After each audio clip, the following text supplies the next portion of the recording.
కారుమోయులు దారిలో కఠిన శిలల నేలలో వెలుగు వీరులు వెలసి కనుల విందు సేయ చాలునా కారుమోయులు దారిలో కఠిన శిలల నేలలో వెలుగు వీరులు వెలసి కనుల విందు సేయ చాలునా ఇరుకులోయ నడుమలో. Blessed assurance, Jesus is mine. Oh, what a foretaste of glory divine, heir of salvation, purchase of God, born of His Spirit, washed in His blood. This is my story, this is my song, praising my Savior all the day long. This is my story, this is my song, praising my Savior all the day long. Perfect submission, perfect delight, visions of rapture now burst on my sight. Angels descending bring from above echoes of mercy, whispers of love. This is my story, this is my song, praising my Savior all the day long. This is my story, this is my song, praising my Savior all the day long. Perfect submission, all is at rest. I and my Savior am happy and blessed, watching and waiting, looking above, filled with His goodness, lost in His love. This is my story, this is my song, praising my Savior all the day long. This is my story, this is my song, praising my Savior all the day long. ప్రభువైన యేసుక్రీస్తు నామములో శుభాభివందనములు. ఇప్పుడు సహోదరులు గురిందపల్లి ప్రభుకుమార్ గారు వాక్యమును అందించెదరు.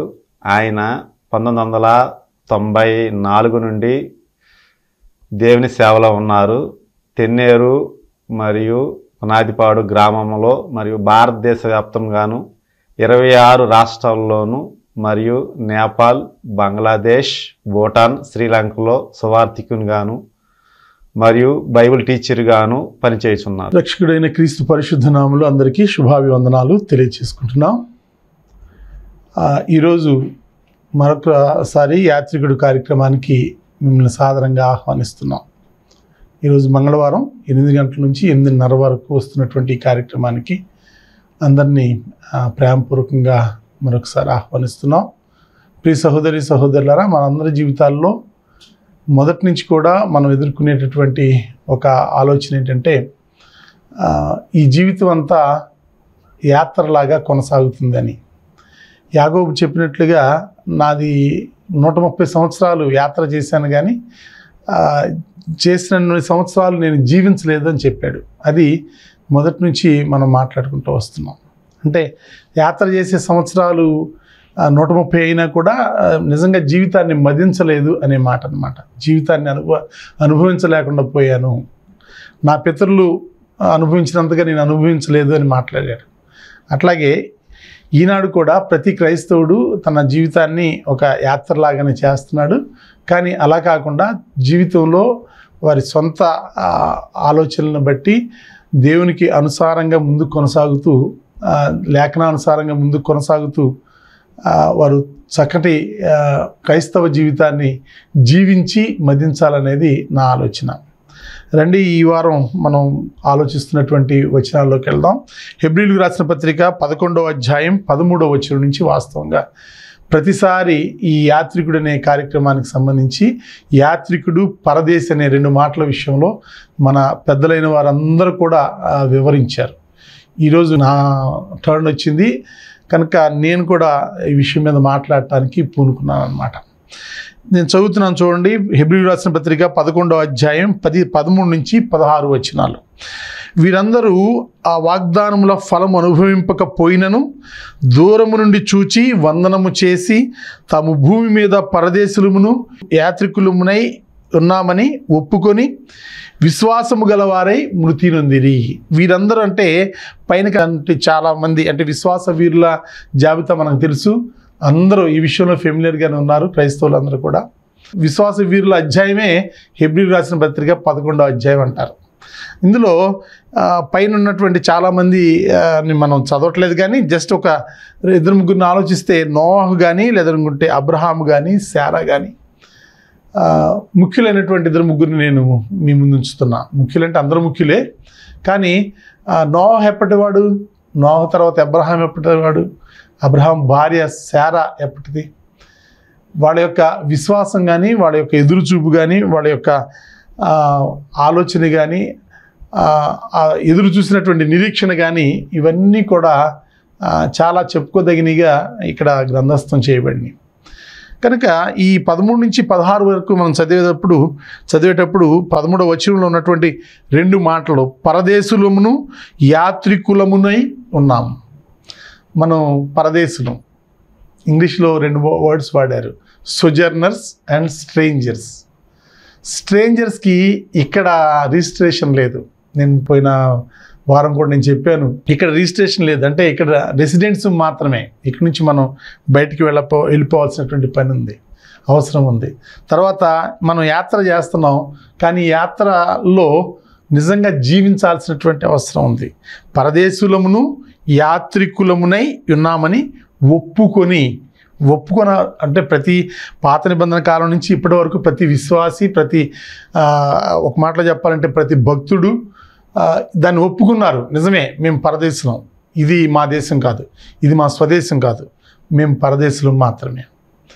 ఈ కాన్సెప్ట్ని మొదటి నుంచి కూడా నాకు చాలా ఇష్టంగా చెప్పాలనేటటువంటి ఆలోచన.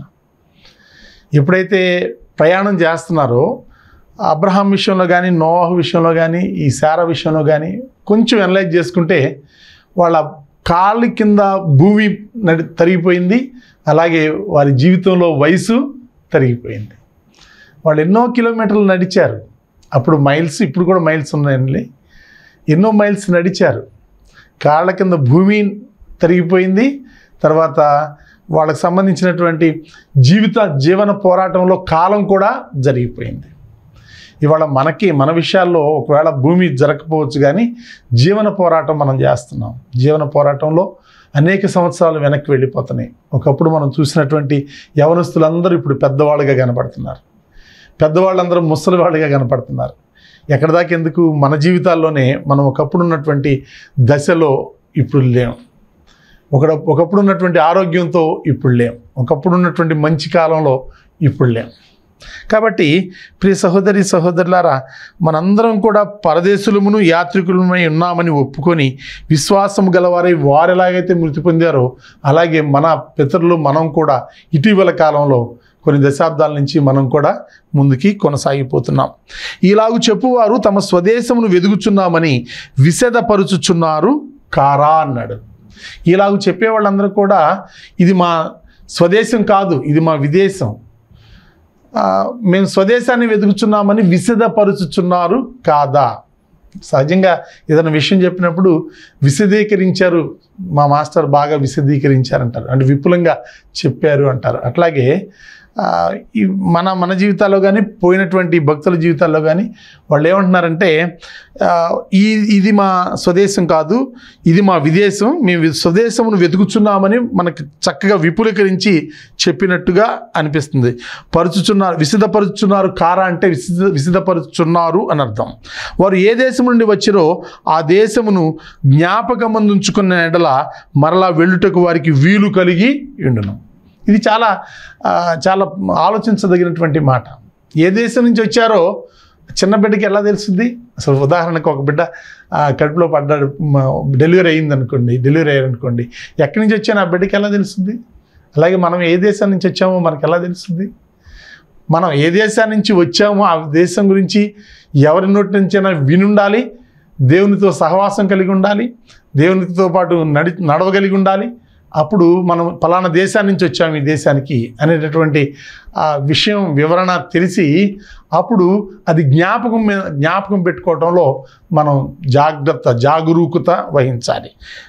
ఇంకొకసారి మనం మాట్లాడితే వారు ఏ దేశం నుండి వచ్చిరో ఆ దేశంను జ్ఞాపకమందు ఉంచుకునే ఎడల మరలా వెళ్ళుటకు వారికి వీరు కలిగి ఉండును.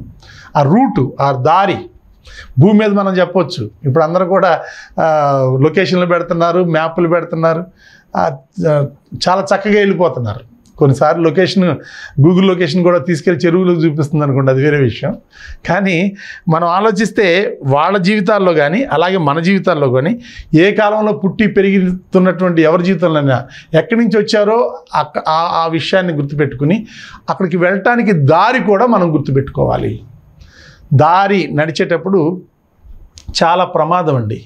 ఇప్పుడు వచ్చేటప్పుడు నేను ఒక సిగ్నల్ దగ్గర ఆగితే ఒక అనౌన్స్మెంట్ వినపడుతుంది. ఏమనంటే మీకు విజిబిలిటీ లేకుండా క్రాస్ చేయొద్దు అంటున్నాడు ట్రాఫిక్ పోలీస్ గారు. ఆయన ఉద్దేశం ఏంటంటే మీకు కంట్లో క్లియర్గా కనపడకుండా, అవతల ఏ ఆబ్జెక్ట్ ఉందనేది కనపడకుండా, ఏ మనిషి ఉన్నాడని కనపడకుండా, ఏ బస్సు వస్తుందా లేకపోతే చిన్న వెహికల్ వస్తుందా అని పెద్ద వెహికల్ పక్క నుండి కనపడకుండా సడన్గా క్రాస్ చేయొద్దు, విజిబిలిటీ లేకుండా. అలాగే మన జీవితంలో కూడా సరైనటువంటి విజిబిలిటీ లేకుండా ముందుకు అడుగు వేయకూడదు. దారి తెలవకుండా ఎక్కడికి వెళ్తాం? దారి తెలిసి కూడా చాలాసార్లు మర్చిపోతాం, తెలిసి కూడా చీకట్లో దారి మిస్ అయిపోతాం మామూలు విషయాల్లో. అలాగే ఎక్కడి నుంచి మనం వచ్చామో ఆ పరలోకానికి సంబంధించినటువంటి దారి ఆ పాత నిబంధనలు ఉన్నటువంటి భక్తులు ఎలా గుర్తుపెట్టుకోవాలని ట్రై చేస్తారు, అలాగే మనం కూడా గుర్తుపెట్టుకుంటే మరలా తిరిగి వెళ్ళుటకు వారికి వీలు కలిగి ఉండును అన్నట్టుగా మనకు కూడా వీలు కలిగి ఉంటుంది. మరలా తిరిగి వెళ్ళాల్సిందే. ఎప్పటికీ ఇది మన దేశం కాదు, మరలా తిరిగి వెళ్ళాల్సిందే. చాలామంది చాలా ఇతర దేశాలు వెళ్ళి చాలా ఎక్కువ డబ్బులు సంపాదించి చాలా బ్రతుకుతున్నాం అనుకుంటారు, కానీ అక్కడ సెటిల్ కాకుండా వెనక్కి తిరిగి రావాల్సిందే. కోర్స్ చాలామంది సెటిల్ అవుతున్నారు అనుకోండి, అయినా కూడా అది వారి భూమి ఎప్పటికీ కాదు. అక్కడ సిటిజన్షిప్ తీసుకున్నా కూడా అది ప్యూర్లీ టెంపరీ తప్ప అది వారి భూమి కానే కాదు. మరలా మనం వెళ్ళటానికి ఈ భూమి మీద నుంచి పరలోకం చేరుకోవటానికి ఇప్పుడు మూడో దారి ఇది. ఒకటేమో కాళ్ళ కింద తిరిగినటువంటి భూమి, అలాగే రెండోదేమో మన జీవితాల్లో నడిచిపోయినటువంటి సంవత్సరాలు, మూడోదేమో పరలోకానికి వెళ్ళాల్సినటువంటి దారి. ఇది మాత్రం ఖచ్చితంగా థియాలజికల్గానే ముందుకు వెళ్ళాలి. దైవికమైన వాక్యాలను అనుసరించే ముందుకు వెళ్ళాలి.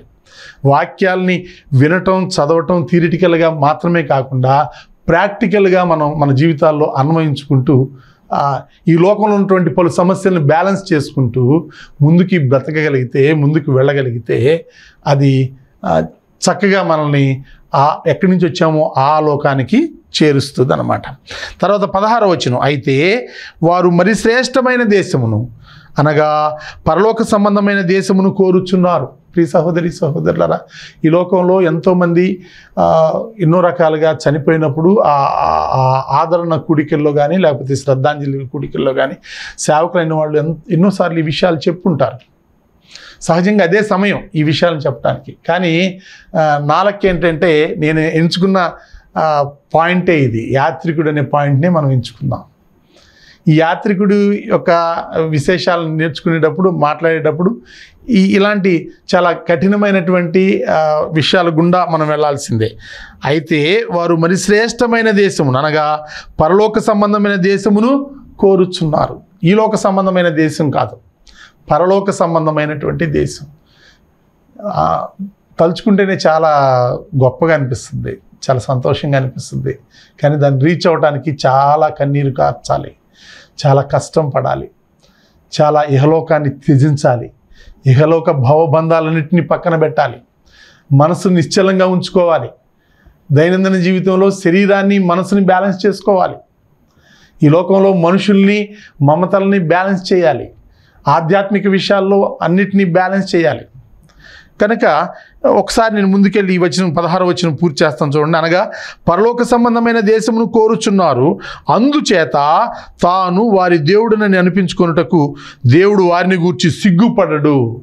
ఎవరిని గురించి అంటే పైన ఇచ్చినటువంటి లిస్టులో ఉన్నటువంటి విశ్వాస వీరులందరి గురించి. రేపొద్దున మన గురించి కూడా దేవుడు సిగ్గుపడకుండా మనం చేయాలి. మన తండ్రి ఉన్నాడండి, మన తండ్రి సిగ్గుపడేటట్టు మనం బ్రతకటం అవసరమా? లేదు. మన తల్లి సిగ్గుపడేటట్టు బ్రతకటం అవసరమా? కొంతవరకు చిన్నపిల్లగా ఉన్నప్పుడు చిన్న చేష్టాలు చేయొచ్చు, కానీ పెద్దవాళ్ళు అయిన తర్వాత మన తల్లిదండ్రులని గర్వించేవారిలాగా మనం బ్రతకగలిగేటట్టుగా మనం ప్రవర్తించాలి. దేవుడు వారిని గూర్చి సిగ్గుపడడు, ఎలాగనగా ఆయన వారి కొరకు ఒక పట్టణము సిద్ధపరిచి ఉన్నాడు. ఆయన వారి కొరకు ఒక పట్టణాన్ని సిద్ధపరిచి ఉన్నాడు. పరలోక పట్టణం అని సహజంగా మాట్లాడేటటువంటి మాట ఇది. కనుక ప్రియ సహోదరి సహోదరులారా, ఈనాడు మన అందరి జీవితాల్లో మనం ప్రతి నిమిషం యాత్ర చేస్తూనే ఉన్నాం, ప్రయాణం చేస్తూనే ఉన్నాం. జీవితంలో అనేక సందర్భాలను దాటుకుంటా ముందుకు వెళుతున్నాం. చాలా రకాలుగా ప్రయాసపడుతున్నాం, చాలా రకాలుగా బాధపడుతున్నాం అనేక సందర్భాల్లో. ఎందుకంటే ఈ లోకంతో ఇమడలేక చాలా బాధపడుతున్నాం. హంస గురించి మీరు వినుంటారే. హంస ముందంట పాలు నీళ్లు కలిపి ఒక బౌల్ పెడితే పాలు మాత్రమే తాగుద్దంట, నీళ్లు వదిలిపెట్టుద్దంట. చాలా ఆశ్చర్యం అది. హంసకు ఉన్నటువంటి అంత పవర్లో కనీసం 10% అన్న మనకు లేదు. ఇహలోకాన్ని అలా వదిలిపెట్టి పరలోక సంబంధమైనటువంటి విషయాలను తీసుకోవడంలో మనం ఎంతవరకు సక్సెస్ అవుతున్నాం? ఈ లోక సంబంధమైంది, పరలోక సంబంధమైనది అనేటటువంటి ఒక డిసర్నింగ్ పవర్ని మనం ఎంతవరకు అప్టైన్ చేయగలిగాం అనే విషయాన్ని మనం ఆలోచించాలి. ప్రియ సహోదరి సహోదరులారా, ఒకసారి మనం వెనక్కి వెళితే ప్రభు అయిన యేసుక్రీస్తుని పొంతి పిలాతు దగ్గర నిలబెట్టినప్పుడు పొంతి పిలాతు ఏమన్నాడంటే, నువ్వు రాజువా అని అడిగాడు. చూడండి, యోహాను సువార్త 18వ అధ్యాయం 36వ వచనం. యోహాను సువార్త 18వ అధ్యాయం 36వ వచనం నుంచి నేను చదువుతున్నాను. చూడండి ఒకసారి. యేసు ఆయన పైన అడిగాడండి. ఇంక నేను కొంచెం తగ్గించి చదువుతున్నాను. నువ్వు రాజువా అన్నాడు. నువ్వు రాజు అంటే ఆయన యేసుక్రీస్తు ఇచ్చిన సమాధానం నుంచి నేను చదువుతున్నా. 36వ వచనం. యేసు, నా రాజ్యం ఈ లోక సంబంధమైనది కాదు. రాజ్యం ఉంది పైన. అసలు చాలా రూడ్గా ఆయన ఏమన్నాడు తెలుసా? నువ్వు రాజు అంటే నువ్వన్నట్టే అన్నాడు. మీరు అసలు మనకు కూడా నమ్మబుద్ధి కాదు. అంత గవర్నర్ని మీరన్నట్టే అని కూడా అలా. ఇక్కడ సందర్శనం చేయబడింది ఏంటంటే, నువ్వన్నట్టే నేను రాజునే, కానీ ఇహలోక సంబంధమైనటువంటిది కాదు నా రాజ్యం. 36వ వచనం. నా రాజ్యం ఈ లోక సంబంధమైనది కాదు. నా రాజ్యం ఈ లోక సంబంధమైనది అయితే నేను యూదులకు అప్పగింపబడకుండానట్లు నా సేవకులు పోరాడుదురు. నా రాజ్యం ఇహ సంబంధమైనది కాదు. నేను మొదటి నుంచి చెప్పేది ఏంటంటే, ఎవరైతే బ్యాప్టైజ్ అయ్యి క్రీస్తు ప్రభు శరీరంలో అవయవాలుగా మారారో వారందరూ కూడా ఈ లోక సంబంధమైనటువంటి వాళ్ళు కాదు. ఈ లోకంలో ఉంటున్నాం, అదే చెప్తున్నాగా, ఎప్పటికీ టెంపరీగా బ్రతుకుతాం, జాగ్రత్త పడతాం, బయటికి వెళ్తాం. ఇహ సంబంధమైనది కాదు. ఈ 37వ వచనం. అందుకు పిలాతు, నీవు రాజు, ఇదిగో నేను చెప్పిన మాట ఇప్పుడు మళ్ళీ వచ్చింది, నీవు రాజువా ఆయనను అడుగగా, యేసు నీవన్నట్టు నేను రాజునే అన్నాడండి. నేను స్క్రిప్చర్ యాజ్ ఇట్ ఈజ్ చదువుతున్నా. నీవన్నట్టు నేను రాజునే, సత్యమును గురించి సాక్ష్యమించుటకు నేను పుట్టిదిని, ఇందు నిమిత్తమే ఈ లోకమునకు వచ్చి తిని, సత్య సంబంధి అయిన ప్రతివాడును నా మాట వినును. సత్య సంబంధంలో కనుక మనం అయితే క్రీస్తు ప్రభు యొక్క మాట మనం వినాలి. ఈ లోకంతో సంబంధం లేదు మనకి. పరలోక సంబంధంలో మనం చాలాసార్లు అనేక సందర్భాల్లో ఇలాంటి వచనాలు చదివి వి ఇన్స్పైర్డ్ అవర్ సెల్స్. మనం ప్రేరణ కలిగిపోతాం, ప్రేరేపించబడతాం. కానీ ఎంతసేపు ఉంటుంది? కొద్దిసేపు ఉంటుంది. ఒక రోజు ఉంటుంది, 2 రోజులు ఉంటుంది. కానీ దాన్ని బ్యాలెన్స్గా జాగ్రత్తగా చూసుకోగలగటం చాలా చాలా కష్టం. సాతానుడుకున్నటువంటి ఆయుధాల్లో అది చివరి ఆయుధం. అది బ్యాలెన్స్ లేకుండా మర్చిపోయేటట్టు చేస్తాడు. మనం ఏదైతే అనుకున్నామో దాని మీద ఖచ్చితంగా నడిచేటటువంటి అవకాశాన్ని ఇవ్వడం, అనేక విషయాల్ని మనసుకి ముసురుకునేటట్టు చేస్తాడు. దాన్ని మర్చిపోతాం. మళ్ళీ కొన్ని రోజులు అయిన తర్వాత అవును అలా అనుకున్నాం కదా, చేయలేం. కాబట్టి ఈ నేను రాజునే అని చెప్తూ ఆయన అంటాడు, సత్య సంబంధి అయిన ప్రతివాడును నా మాట వినును. సత్య సంబంధి ఎవడంటే ఇహలోక సంబంధి కాదు, పరలోక సంబంధి. పోయిన వారం మనం అనుకున్నట్టుగా ఈ లోకంలో మనకంటూ ఒక గ్రూప్ ఉంది. మనం ఈ లోకంలో ఉన్నటువంటి పరిశుద్ధులతో సహపట్నస్తులు అయ్యాం, సహపౌరులు అయ్యాం.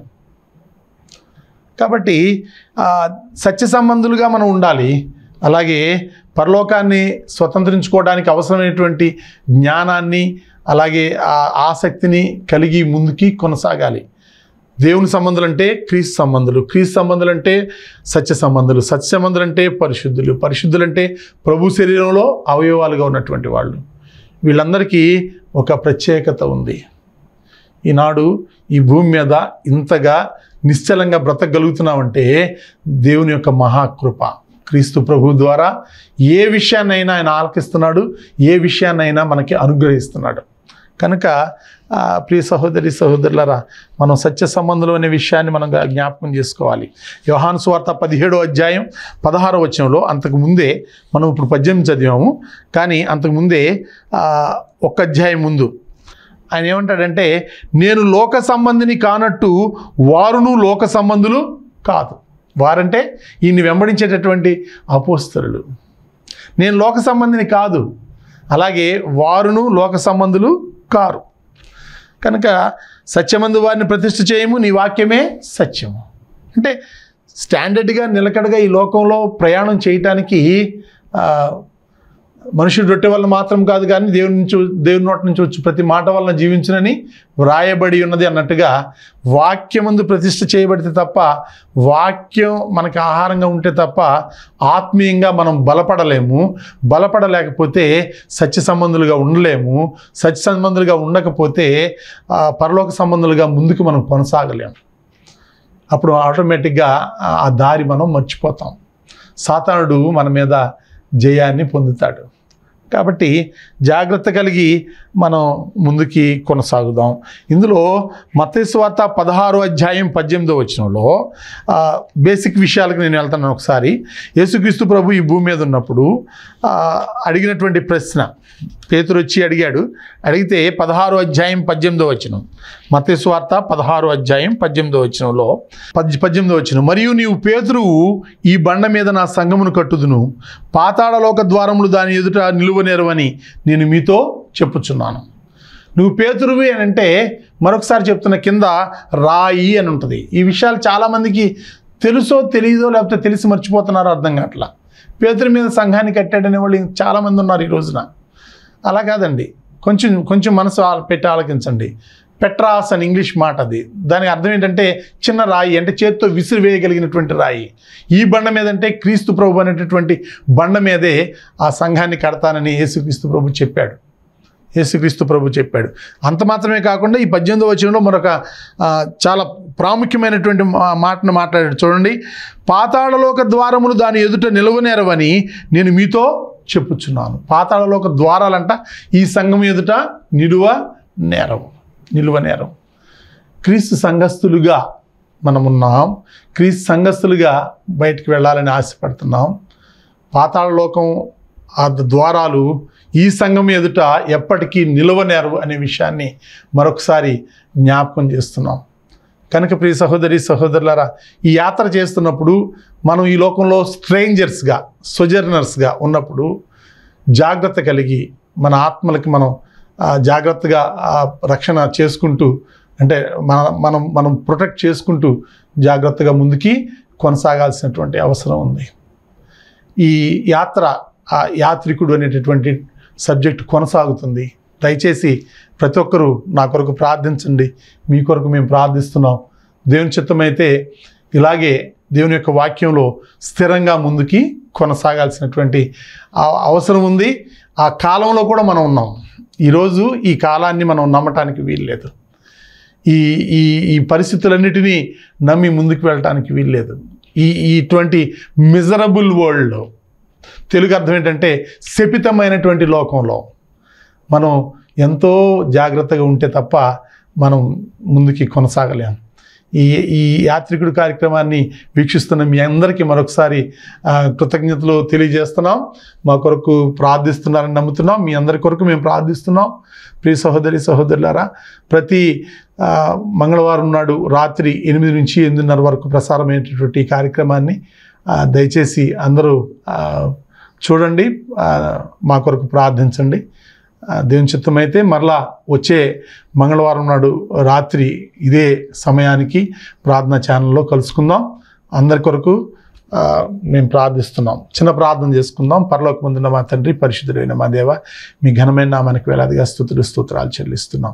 ఈ యాత్రికుడి కార్యక్రమం ఇలాగ కొనసాగింపు చేస్తున్నందుకు మీకు ధన్యవాదాలు తెలియజేస్తూ, చూస్తున్నటువంటి బిడ్డలందరి కుటుంబాలని నూరింతలుగా ఆశీర్వదించమని వేడుకుంటూ, యాజమాన్యాన్ని కూడా దీవించమని వేడుకుంటూ, మమ్మందరిని మీ చేతుల్లో అప్పగించుకుంటూ, మా యొక్క విన్నపాలు మా క్రీస్తు ప్రభు పరిశుద్ధ నామమున అడిగి వేడుకొనుచున్నాము తండ్రి, ఆమేన్. అందరికీ వందనాలు. ప్రియ సహోదరి సహోదరులారా, తెన్నేరు మరియు పునాదిపాడు క్రీస్తు సంఘాల ద్వారా జరుగుతున్న సేవా కార్యక్రమాలు. మొదటిది world English institute India, free English language teaching. రెండవది Michael school of theology, Bible teaching. మూడవది Dorcas foundation for downtrodden women programme. నాలుగవది టీవీ ప్రోగ్రాం యాత్రికుడు తెలుగులో, లైఫ్ ఆఫ్ క్రైస్ట్ ఇంగ్లీష్లో ప్రతి మంగళవారం రాత్రి 8 గంటల నుంచి 8:30 వరకు ప్రార్థనా ఛానల్ ద్వారా ప్రసారం చేయబడుతున్నాయి. ఐదవది యంగ్ ప్రీచర్స్ అసోసియేషన్. ఆరవది యాత్రికుడు టీవీ క్లబ్. ఏడవది podcast masters word in the miserable world.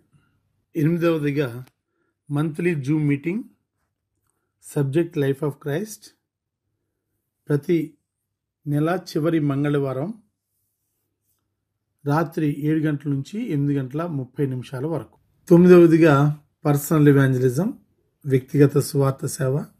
10వదిగా public gospel meetings, సువార్త సదస్సులు.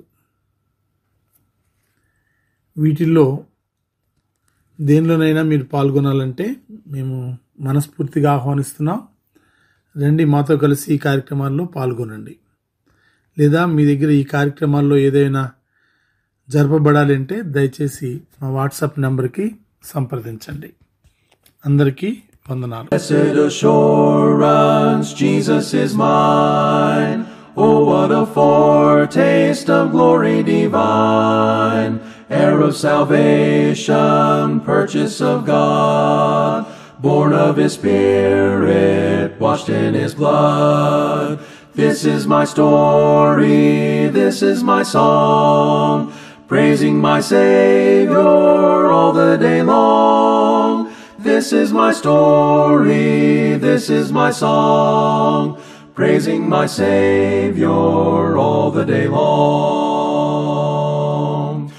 Perfect submission, perfect delight, visions of rapture now burst on my sight. Angels descending bring from above echoes of mercy, whispers of love. This is my story, this is my song, praising my Savior all the day long.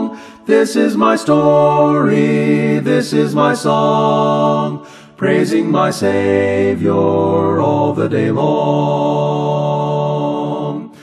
Perfect submission, all is at rest. I and my Savior am happy and blessed, watching and waiting, looking above, filled with His goodness, lost in His love. This is my story, this is my song, praising my Savior all the day long. This is my story, this is my song, praising my Savior all the day long. కారు మోయులు దారిలో, కఠిన శిలల నేలలో, వెలుగు వీరులు వెలసి కనుల విందు సేయ చాలునా. కారు మోయులు దారిలో, కఠిన శిలల నేలలో, వెలుగు వీరులు వెలసి కనుల విందు సేయ చాలునా ఇరుకులోయ నడుమలో